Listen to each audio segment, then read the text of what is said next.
So with Dana White recently announcing that the headline for UFC 283 is going to be Glover Teixeira versus Jamal Hill, which he never usually announces fights on the night of a fight night.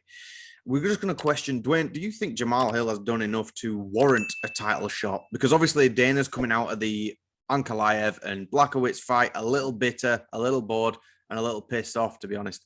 Do you think everything that Jamal Hill has warranted him getting a shot with Glover? It's a really, really tricky one because, in all honesty, no, I don't think he does deserve a title shot. But the issue is when you start to look at that division, who else can get a title shot? He's literally, I think he's the only guy in the top 5, top 6, top 7, somewhere like that. He's the highest ranked guy with a win to his name. All the others either have a loss or a draw. So he is the only option. So I'm not angry with anyone. I don't blame anyone. But I do not think Jamal Hill deserves it, but he's the only choice.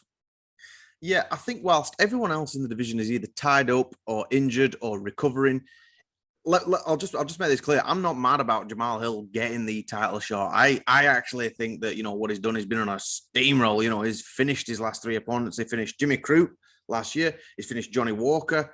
Like we said, he did the Michael Jackson Smooth Criminal. He made him do that with a knockout, and then he finished Thiago Santos. I think Jamal Hill has serious power, is a serious contender. He's ranked number 7th. We've had worse championship fights where the rankings lie, but we all know that the rankings don't really mean a lot.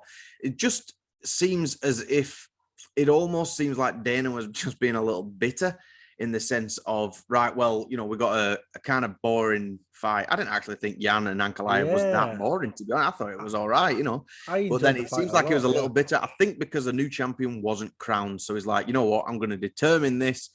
But you look at it from another light as well. Glover Teixeira is 42 years old. He put on an absolute war with Prohaska earlier this year.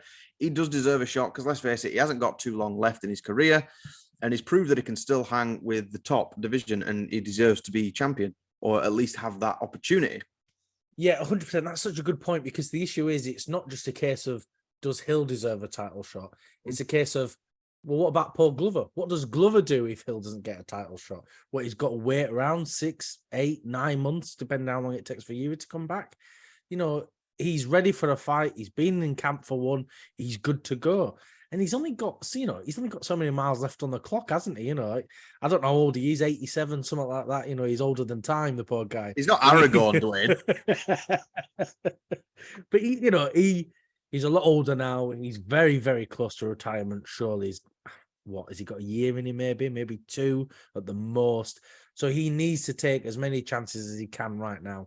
And I guess Hill, like we said, it's kind of the only option. And I think it's going to be a fun fight because with Hill, like you said, he's got some incredible knockout power. He's only had 1 loss ever to the Bear Jew Paul Craig himself with that awful nasty submission. Yeah. Oh, and his arm flopping all over the place.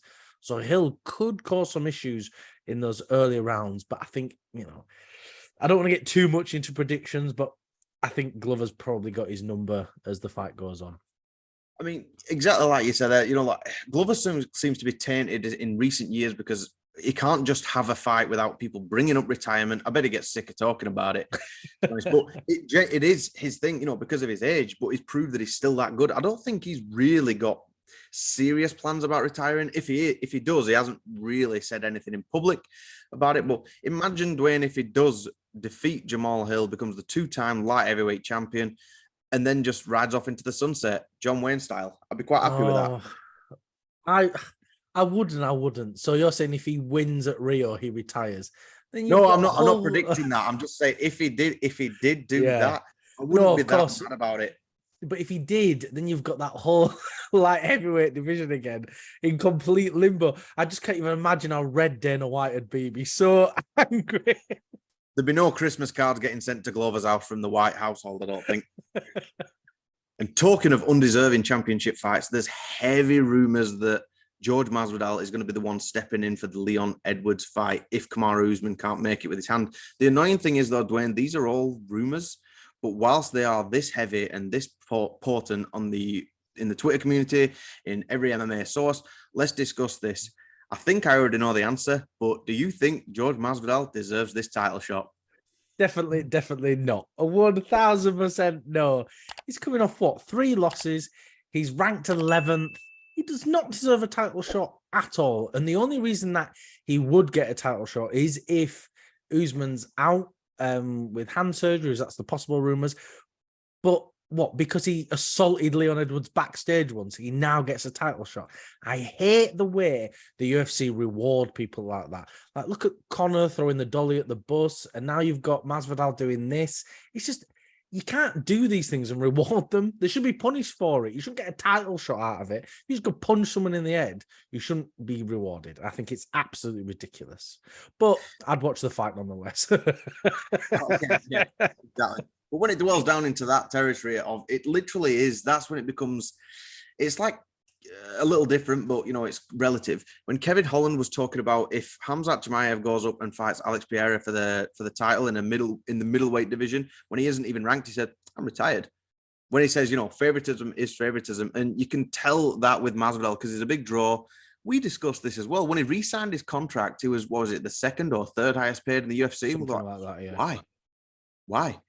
Yeah, I'm not knocking Masvidal too much because I know he's been around for a long time. He's a good brawler. He had a great 2019. That couldn't have gone any better for him, to be honest. No. But since then, obviously he took the fight with Kamaru Usman on short notice, 6 days. He had to lose 20 pounds in 6 days. Went to decision with that. So you kind of get that there's a little push there. Right, he can do it again. Kamaru Usman stamped that out with a second-round devastating knockout, which has never happened to Jorge Masvidal before. Yeah. And then, obviously, we got the Colby fight earlier this year, which was almost a domination by Colby, apart from a split second where Masvidal caught him and Colby took a knee for the troops. Yeah, I was just going to say, Masvidal didn't do anything. That was Colby Covington taking a knee for the first responders and the troops and making America great again. That is what that was, Mark. He wasn't punched at all, okay? No, right, absolutely. Let's move on from that. I think it just genuinely is. We're relying heavily off rumors now because that's all we've got at the moment. But it genuinely does look like they've just looked through the welterweight rankings. Right? Oh, there's that history there, isn't there? It punched Leon backstage, so we'll just grab him, project him up there. Because Masvidal's getting older, it probably does need a win. I mean, again, we won't get into predictions, but I think I'd like to throw it out there that Leon would ragdoll Masvidal. So yeah, I think you're definitely right. I think Leon is just too well-rounded. He's a good striker. He's got a fair, decent chin on him. He's a good wrestler. And I think he's just too much for Masvidal. Like you were saying, Masvidal's a great brawler, but that's kind of all he is. And that's kind of all he has. So when he's going up to these really good, well-rounded fighters, I think he's really going to struggle. But with Masvidal and Leon, it's a fight I do actually really want to see. Ever since they had that, those problems backstage and things like that, there seems to be some real bad blood between them. And Leon obviously wants the fight, of course, as he wants to get his revenge.